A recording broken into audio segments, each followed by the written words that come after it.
Hello guys, welcome to Agriculture and GK channel, a dedicated channel to all the agricultural related examination। तो आप लोग की huge demand पर हम लोग लेके आए हैं एमसीक्यू सीरीज केमिस्ट्री सब्जेक्ट के लिए, जिसमें हम लोग 1000 एमसीक्यूज को कवर करेंगे और आज ये जो वीडियो है ये है पार्ट नंबर 1।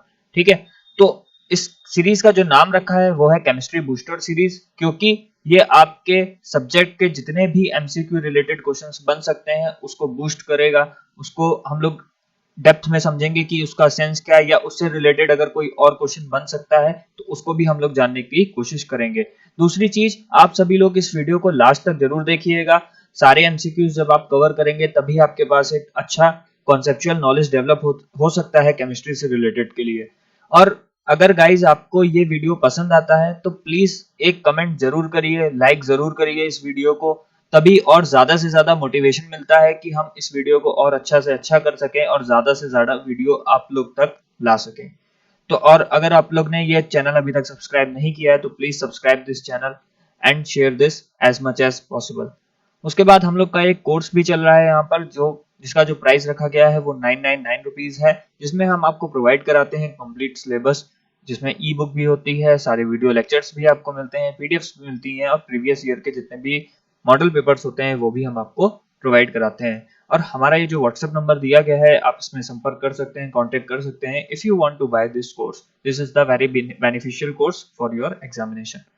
तो गाइस आइए अपनी इस एमसीक्यू सीरीज को हम लोग स्टार्ट करते हैं और लास्ट तक जरूर देखिएगा आप लोग इस वीडियो को। तो जो पहला क्वेश्चन है वो है हमारे पास, what is the name of that system which uses radioactivity. Radioactivity का यूज करता है to decide the period of materials of prehistoric period. मान लीजिए आज से 500 साल पुरानी कोई चीज है और अगर हमें रेडियो एक्टिविटी की मदद से उस वस्तु का, उस थिंग का हमें एज निकालना है, हमें टाइम पीरियड डिटरमाइन करना है, तो हम किस टेक्निक का यूज करेंगे, किस सिस्टम का यूज करेंगे। वो सिस्टम जो होता है हमारा वो होता है कार्बन डेटिंग। तो कार्बन डेटिंग की मदद से हम लोग क्या यूज कर सकते हैं, जितनी भी पुरानी पुरानी चीजें होती हैं उन सब का जो एज होता है, टाइम पीरियड होता है, वो यूज कर सकते हैं। ये कार्बन 14 मॉडल पे बेस्ड होता है, जो कि एक रेडियो एक्टिव आइसोटोप है हमारा कार्बन का। तो आपके पेपर के लिए इंपॉर्टेंट क्वेश्चन है। नेक्स्ट बात करते हैं क्वेश्चन की, कौन सा है, cement is made hard with. अब देखिए सीमेंट आप लोग सब लोग जानते हैं, सीमेंट का एक दूसरा नाम भी होता है पोर्टलैंड सीमेंट। ठीक है, और पोर्टलैंड सीमेंट जो है वो इंग्लैंड में एक जगह है पोर्टलैंड, वहां पे सबसे पहले बनाया गया था, इसलिए इसका नाम पोर्टलैंड सीमेंट भी रखा गया है। अब बात यहाँ पर पूछ रहा है वो हमसे कि cement is made hard with, cement जो होता है वो हार्ड कैसे बनता है। तो याद रखिए hydration and dissociation of water.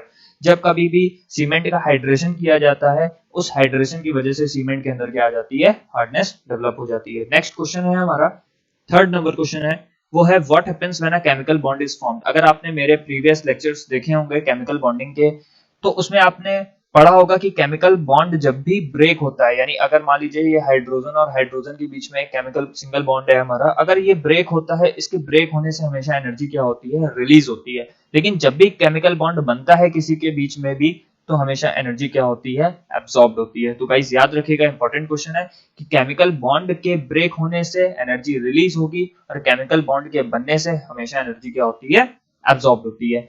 Next question है, निम्नलिखित में से कौन सा कार्बोहाइड्रेट है, which of the following is the carbohydrate. तो आप सभी लोग जानते हैं कार्बोहाइड्रेट वो सारे कंपाउंड्स होते हैं जिनके अंदर कार्बन, हाइड्रोजन और ऑक्सीजन पाया जाता है, और केन शुगर हमारा जो है वो एक प्रकार का क्या है, कार्बोहाइड्रेट है। नेक्स्ट क्वेश्चन की तरफ बढ़ते हैं, all the four quantum numbers of two electron in an atom are not the same. ये किस लॉ का पार्ट है, किसने कहा था कि किसी भी क्वांटम नंबर में, किसी भी जो हमारे यहाँ पर ऑर्बिटल होता है उसमें जो दो इलेक्ट्रॉन्स पाए जाते हैं, उन दोनों का क्वांटम नंबर, जो चारों क्वांटम नंबर्स होते हैं वो सेम नहीं हो सकते हैं।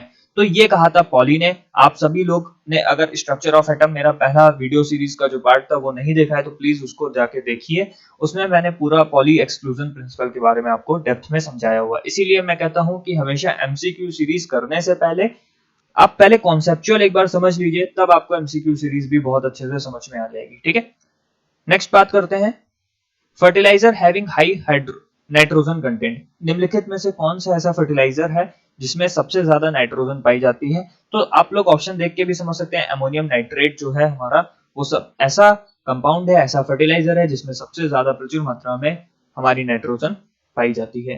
नेक्स्ट क्वेश्चन है, the gas used for artificial fruit ripening of green fruit. ठीक है, तो एक तरीके से आप लोग ये समझ सकते हैं कि एक आर्टिफिशियल राइपनिंग एजेंट कौन सा है, यानी जो हमारा आर्टिफिशियल तरीके से हम किसी फ्रूट को अगर पकाना चाहते हैं, उसको राइप करना चाहते हैं, तो उसके लिए मुझे या हमें कौन सी गैस का यूज करना पड़ेगा। उसके लिए फर्स्ट ऑप्शन है इथाइलिन। इथाइलिन गैस का CH2 double bond CH2 gas का आपको यूज करना पड़ेगा।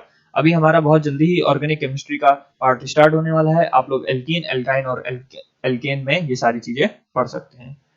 नेक्स्ट क्वेश्चन है गाइस हमारे पास, what is the chemical name for baking soda. तो बेकिंग सोडा का जो केमिकल नेम होता है वो होता है सोडियम बाइकार्बोनेट, NaSCO3। याद रखिएगा, पेपर के लिए मोस्ट इंपोर्टेंट है NaSCO3। सोडियम कार्बोनेट का होता है Na2CO3.2H 10H2O। ठीक है, उसके बाद ये आपके पेपर के लिए इंपॉर्टेंट क्वेश्चन बन सकता है कि बेकिंग सोडा और इसी तरीके से हम सोडियम कार्बोनेट को बोलते हैं वॉशिंग सोडा। ठीक है, तो अगर पेपर में पूछा जाता है वॉशिंग सोडा का जो हमारा केमिकल नेम है वो क्या है, तो Na2CO3.10H2O, और हमारा बेकिंग सोडा का जो केमिकल नेम है वो है sodium bicarbonate NaSCO3। Next question guys हमारे पास है, which of the following gases is present under pressure in soft drinks. आप लोग सभी सॉफ्ट ड्रिंक्स पीते होंगे, पेप्सी, माउंटेन ड्यू, ये सारी चीजें पीते होंगे, तो इसमें यहाँ पूछ रहा है कि अंडर प्रेशर कौन सी गैस रखी जाती है, तो वो है कार्बन डाइऑक्साइड। तो CO2 गैस उस बोतल में जो आप पीते हैं उसके अंदर फिल्ड होती है, जो कि एक हाई प्रेशर गैस के रूप में उसको रखा जाता है। नेक्स्ट क्वेश्चन है, the radio active element used in heart pacemakers. अगर आपने मेरा प्रीवियस जो वीडियो है रेडियो एक्टिविटी के ऊपर नहीं देखा तो प्लीज जाके एक बार उसको देखिए, तब ये चीज ज्यादा आपको समझ में आएगी। द रेडियो एक्टिव एलिमेंट कौन सा ऐसा रेडियो एक्टिव एलिमेंट है जिसको हार्ट पेसमेकर के रूप में यूज किया जाता है। ठीक है, तो यहाँ पर जो हमारा कंपाउंड, जो हमारा एलिमेंट है वो है प्लूटोनियम। तो प्लूटोनियम हमारा ऐसा रेडियो एक्टिव एलिमेंट है जिसको हम हार्ट पेसमेकर के रूप में क्या करते हैं, यूज करते हैं। नेक्स्ट है, ये भी हमारा रेडियो एक्टिविटी चैप्टर से है, the element which is commonly used in nuclear for producing electricity bye nuclear fission. तो देखिए, न्यूक्लियर फिजन और न्यूक्लियर फ्यूजन दो तरीके की एक्टिविटीज होती हैं। ठीक है, उसमें न्यूक्लियर फिजन में हम लोग सबसे ज्यादा जो यूज करते हैं या कॉमनली यूज करते हैं वो किस एलिमेंट का यूज होता है इलेक्ट्रिसिटी प्रोड्यूस करने के लिए, वो होता है यूरेनियम 92, यूरेनियम 235। ठीक है, 92, यूरेनियम 235। नेक्स्ट गाइस हमारे पास क्वेश्चन है, which of the following is used as a lubricant in heavy machines. तो लुब्रिकेंट के रूप में किसका यूज होता है, तो याद रखिए ग्रेफाइट। ग्रेफाइट हमारा एक नॉन मेटल है, ग्रेफाइट हमारा क्या है, एक नॉन मेटल है, और ये एक एक्सेप्शन कैटेगरी में भी रखा गया था। Metal and non metal chapter अगर आपने अभी तक नहीं देखा हो तो प्लीज उसको जाके देखिएगा। उसमें हमने ये बताया गया था ये लश्रस प्रॉपर्टी को भी क्या करता है, शो करता है, और इलेक्ट्रिसिटी को भी कंडक्ट करता है। तो ये बहुत सारी प्रॉपर्टीज होती हैं ग्रेफाइट की, तो इसको हम एज अ लुब्रिकेंट यूज करते हैं हैवी मशीनरीज में। नेक्स्ट क्वेश्चन गाइस है हमारे पास, which of the following is used to iodized salt. Salt को आयोडाइज करने में किस कंपाउंड का यूज होता है, तो ये डायरेक्ट क्वेश्चन है आपके पेपर के लिए, पोटेशियम आयोडेट KiO4। ठीक है, पोटेशियम आयोडेट का हम लोग यहाँ पर यूज करते हैं कॉमन साल्ट जिसको हम बोलते हैं NaCl। NaCl को आयोडाइज करने में, यानी उसके अंदर आयोडीन की प्रॉपर्टी इंसर्ट कराने के लिए हम पोटेशियम आयोडेट का यूज करते हैं। जब इन दोनों की रिएक्शन होती है तो आयोडीन डिस्प्लेस होकर क्लोरीन की जगह चला जाता है। नेक्स्ट क्वेश्चन है हमारे पास guys, the enzyme that converts glucose to ethyl alcohol. तो देखिए, याद करिए, सबसे पहले हमें ग्लूकोज बनाने के लिए C12H22O11 से